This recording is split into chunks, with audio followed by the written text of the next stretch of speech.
Hi, I'm Simone Thomas. I work for New South Wales EPA. I'm currently Acting Manager of Business Recycling Unit, and I manage the Bin Trim Grants Program. So I'm going to talk to you a little bit about that today and about demonstrating the business case for reducing C&I waste. I'm going to have to whiz through this because Pauline and I thought we had 20 minutes each, and we just found out we've got 10 minutes each. So I'm going to move fairly quickly, but try not to omit anything important. So commercial and industrial waste in New South Wales, more than 9 out of 10 businesses in New South Wales are classified as small businesses. Those businesses in New South Wales produce about 1.8 million tonnes of waste per year that goes to landfill, and about 70% of that could be reused or recycled. So that's a huge amount, obviously. So looking at some of the barriers for businesses, and a lot of you will be familiar with these, businesses we know are typically time poor. They don't have a lot of time to look into various options that they could be using. They tend to set something up and go with it. Waste is not high on their agenda because it represents quite a small part of the annual running costs of a business. They often have high staff turnover, and again that makes it hard if they do implement any kind of new practices to make sure that they're carried through. They could be concerned about space restrictions. They might feel that they don't have the room to get, for example, pieces of small-scale recycling equipment or to change the configuration of their bins. And they could be worried that any changes might negatively impact their productivity.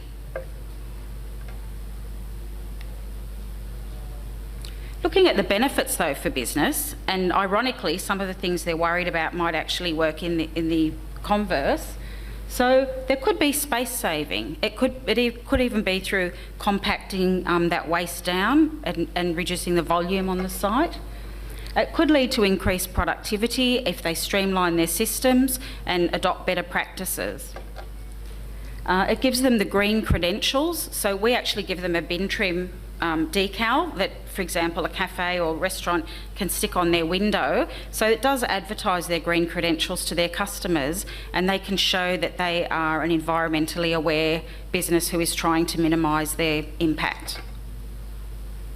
Often businesses, particularly going more towards medium, I guess, not the tiny ones, do have their own waste targets and KPIs that they're working towards to reduce their C&I waste, and working through a program like Bin Trim can help them realise those targets. A business who goes through a program like Bin Trim or goes through our Bin Trim program or something that we deem to be similar, it also has access to our rebate program, which is a fantastic thing for businesses. They can apply for up to 50% co-funding towards the purchase price of a piece of equipment from $1,000 to $50,000. So that's very attractive to a lot of businesses, and a lot have chosen to take that up. And of course there can be cost savings associated with reducing their general waste to landfill.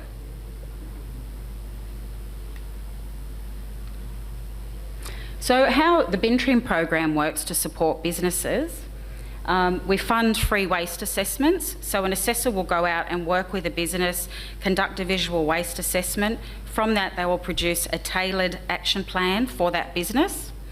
They work with the business to make those changes. So they actually do a bit of hand holding with the business, because we know that's the best way to actually get them to implement the changes and take it from theoretical to actual. They make a very clear business case to demonstrate to the business what the benefits are to them to make those changes in the short, medium and longer term. And of course the funding that I talked about a moment ago, which is a massive help to businesses to make positive changes. And we generate a lot of collateral, different resources which we make available. So we've got fact sheets, information sheets, case studies. What else have we got? We've got lots of resources that we make available, and they're all on the website and also are passed on through the assessor to the business. So we need to do our homework with this program. We want to make sure that we understand what businesses need and how we can best help them and encourage them. So part of that is, over the the first and second round of the program. We're just about to begin the third. We have worked with and engaged with over 22,000 businesses. Through the data that we've collected, we've had a lot of that data analysed, and we've developed some industry-specific fact sheets so that, for example, a cafe can go and see what waste is typical to a cafe and what options are available to them to best manage it and to have as little waste going to landfill as possible and maximise their recycling. We've developed case studies. I have got one there to show, but I'm going to have to fly through it now. That I'm trying to do it in double time. And we've done a lot of research around the whole issue, but particularly we've looked into the knowledge, attitude and behaviours of small to medium enterprises to see how we can motivate them and how we can best help them and get them on board. We've also looked into the legacy of the bin trim program to make sure that changes are not just fleeting, but that those changes are embedded and are carried through. So we want it to be ongoing. So if we go back and look at a business a couple of years later, we don't want to see that they just did it for a short while and then as soon as no one was looking, they discontinued it all. We want to make sure that they're continuing to reap the benefits. And we've also looked into the success factors of the program. So we've looked at those particularly high-performing businesses and what things were common to them that we can perhaps replicate with other businesses to help them get optimum outcomes. I just realised I'm up here and the water's down there. So some of the things that we've really had to focus on in the program to get those outcomes is we've had to look for a really high level of expertise in the assessors that we have. Thank you so much.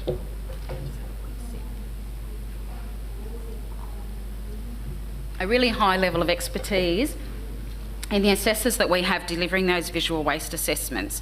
So when they make recommendations to business, they have to be credible, they have to be cost effective, they have to be achievable for that business. We don't want the business to look at it and say, that's ridiculous, we can't possibly do those things. We've worked quite hard to support the recruitment of businesses and to raise the awareness of the bin trim brand.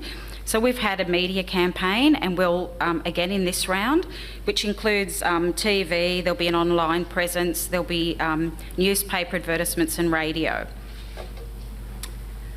We try to develop trust in the program, so we want a business who's approached to know that that is a bona fide program with the backing of the EPA and that they're going to get a high level of expertise in the support and help that they're given. We need the commitment of the business. We try to minimise the time that they need to spend by doing a lot of the work for them, but at the end of the day we do need their buy-in. So you try to engage with the right people, the change makers, the decision makers in the business. That is how you're going to get the best outcomes. We're looking for continuity, so as I think I alluded to earlier, we want those changes to be embedded and carried forward with the business and just become part of their day-to-day operations. And the data that we've gathered, we use that to get we've got some really good robust data, as I said, on more than 22,000 businesses, about to recruit probably another 9,000 businesses. So we can draw on that to pull out some really useful information. And Pauline will talk a little bit later about what we're going to do with that information. So a shopping centre, the case study I've got for you is a shopping centre, which is a pretty good example. So obviously they have a huge amount of waste that goes every year to landfill. They have plate waste from foods, they have damaged products. 2 minutes to go. Oh, okay, I'll have to go really fast. Okay, so you have to look at they look at all the stakeholders who are involved, try to engage with all of them. So in the case of a shopping centre, you've got centre management, you've got your business owners, you've got your suppliers, service providers, obviously the customers to the shopping centre, and I would add to that, the cleaners also need to be engaged. So the example I've got is Westfield Liverpool. As you can see, it's very large, 614 customers, 1,000 customers. It has many shops, food courts, etc. 140 different languages spoken in that area commonly. So that's something that you really need to recognise and take on board as well.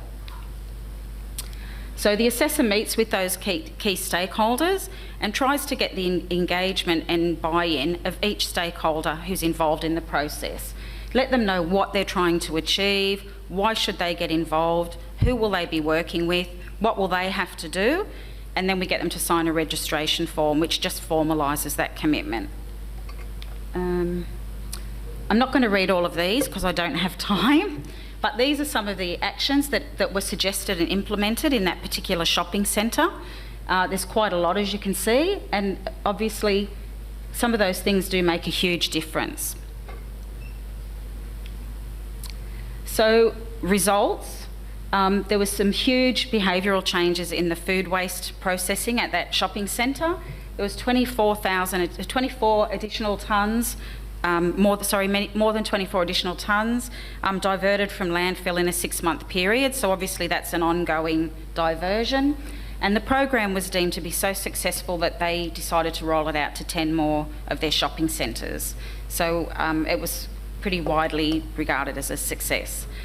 So that's the idea with the case studies, is that we can actually show a business what they can achieve rather than just telling them, and they can see what other similar businesses have done and hear from the owners about how it worked for them. I think that's probably my time. So I'll introduce Pauline Coppin, my colleague, and she will talk to you about making the business case for rebates. Thank you.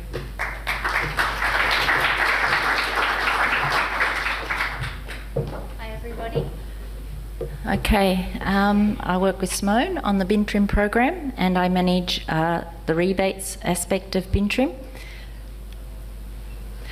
Okay, so bin trim rebates is about funding equipment for businesses to help them reuse, recycle or avoid waste.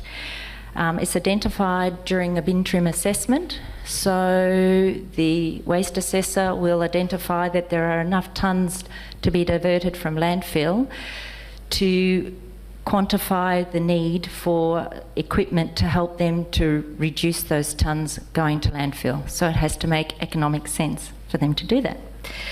We fund between $1,000 and $50,000 per rebate for equipment, and it's a 50-50 funding, but often businesses will actually contribute more than 50% depending on the type of equipment they require. We will fund up to $250,000 for any one business over 5 years, and the tonnes they divert are also calculated over a 5-year period. We fund an individual business, a facility manager, so it might be a facility manager in a shopping centre that has many businesses that they provide waste services for, or it could be the facility manager of one organisation that has many sites. So for an example, an aged care provider or, a shopping centre. And we also fund small-scale recyclers that could offer an additional service to businesses to collect a particular waste stream if it's viable for them to do so. So the business case for equipment, the waste assessor, but also the business themselves, will look at their return on investment and what the savings they might make for reducing their volumes that are going to landfill. They'll also look at the payback cost for that equipment and how long before they've broken even, and that might vary from business to business depending on their size. The statistics I have actually are for businesses that have up to 199 employees, but that's sort of changing with our round 3 of bin trim, and I'll allude to that a bit later. But so we're talking in this instance, it's been for small to medium-sized businesses, the program thus far. The businesses have reported to us they've saved on productivity and time and their waste systems, so the equipment actually streamlines a lot of the processes that happen on site and saves space, and it also engages with their staff. It also links to their intrinsic values, so it's something that's not necessarily tangible from the outset, but it might be their business drivers or their goals and their targets, their brand differentiation, or however they like to compete or show leadership in this space.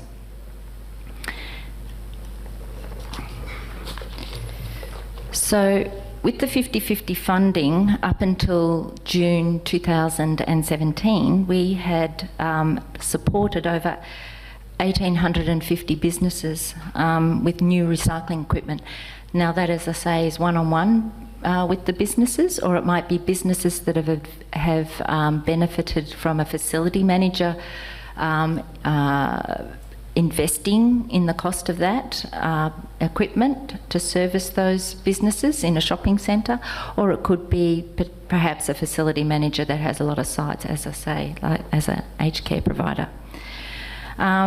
We've had 138 applications approved. We've actually received over 230 applications, but you know, in the course of the process, some people withdraw or can't go ahead.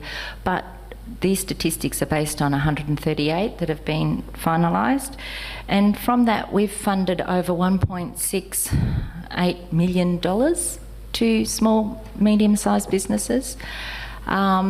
And if you look at the 50/50 or above funding, that's over around over 3.4 million into projects for equipment to help with recycling that's going into our economy. And I know this is the economics, so this is looking at the economics behind that investment. And from the feedback and the evaluation we're doing of the program at the moment, it has been, you know, the cost savings to these organisations and businesses for purchasing the different equipment. We've had at least 24 different types of equipment we've funded. There's some definite most popular items, source separation bins, especially in commercial centres, and to help bring the right waste streams to the dock area and so forth, or within tenants in commercial buildings, or even in a small cafe. So having those bins on site, but they might be large bins like skip bins and something so forth to help with the recyclers. Sorting bags, stands and frames, again, it's coming down to that source separation that has really been assisting a lot of these organisations. Balers, again, to reduce volume for collection, reduced number of collections and so forth, especially for lightweights, plastic film, EPS. Compactors, again, for EPS and those types of materials. And glass crushers. And it's amazing, we actually funded glass crushers to remove the volume of glass so that an organisation could have a source separation bin installed. So the actual recycling they were achieving was the source separation and not necessarily the glass. So it was a means to an end for them. I'm on the right slide. So I could have had a graph here, and I've put all these figures up, but from the data that we collect, and we collect the data for each one of these applications, it's nearly 12,500 tonnes per annum being diverted. That's calculated on the use of this equipment, and we also calculate those tonnes over 5 years. So I'm just giving a per annum example here. Okay, so you can see garden organics is up there, plastics is up there, glass. So it's a variety of all the different waste streams. And the 2,484 tonnes of other includes things like concrete, sand, cement, batteries, plastic bulker bags, gyprock. So it's not necessarily confined to those major waste streams. It's a real diverse cross-section of all these materials that were originally going to landfill. And again, this equipment's funded as long as there are new tonnes being diverted from landfill. I've got a couple of case studies and I'll skim through these. And these have been funded, and I'm just going to give you the quick outline. Umaro is a not-for-profit organisation. They employ disabled people down in the Illawarra area and provide employment opportunities. They were funded over $16,000 for a conveyor belt so that they could increase their collection of plastics and cardboard from the area. It was a 400% increase in the cardboard turning it from a manual system, sorting that was slow, to the conveyor, and so they could process more of these materials, which meant they could collect more. 77,000 growth in income because of this cardboard coming in. 33 jobs were reassured. They employed 5 more people. They were funded with the other balers and so forth, and then we contributed to the conveyor belt. So it was a bit of out of the norm funding, but it was a really good social and economic and environmental enterprise in the end. So we have pallet collars, not to be confused with the pellets that they actually produce, but what they do is they make the pallets for warehouses. They had a lot of offcuts of timber. There was a sawmill next door. We funded a pellet machine for them of nearly $13,000, and then they pelletised into very dense combustion heating pellets for the timber so that they had an ongoing use. It also took the waste from the sawmill next door, and it was of course very high energy because these pellets are very condensed in their formation. And then for summer they use it for smoking for barbecues. So they had an output or a market for those pellets for both winter and summer. And it's a fantastic operation and really great smoked meat from the pellets that they produce, so they infuse it with all the different herbs and spices. And then we've got Royal Prince Alfred Yacht Club, which we funded nearly $1,300. Small rebate, but they're diverting over 5 tonnes of organic waste from landfill. It's going into their commercial worm farm. It's a 1,400 litre commercial worm farm, and they're having great staff engagement. They have 28 full-time staff and 2,000 members, so they have a very large catering area, and all that organic waste is then going onto their grounds, which is 28 hectares around the yacht club. So again, it's made real economic sense to these organisations to invest in the equipment for their businesses to divert those tonnes from landfill. Am I there? Okay. Where to next? So very quickly. Bin trim round 3 is coming up. That will be announced soon for the free waste assessments, and then the applications for rebates are ongoing. There's specialist research projects that the Business Recycling Unit is undertaking to support businesses.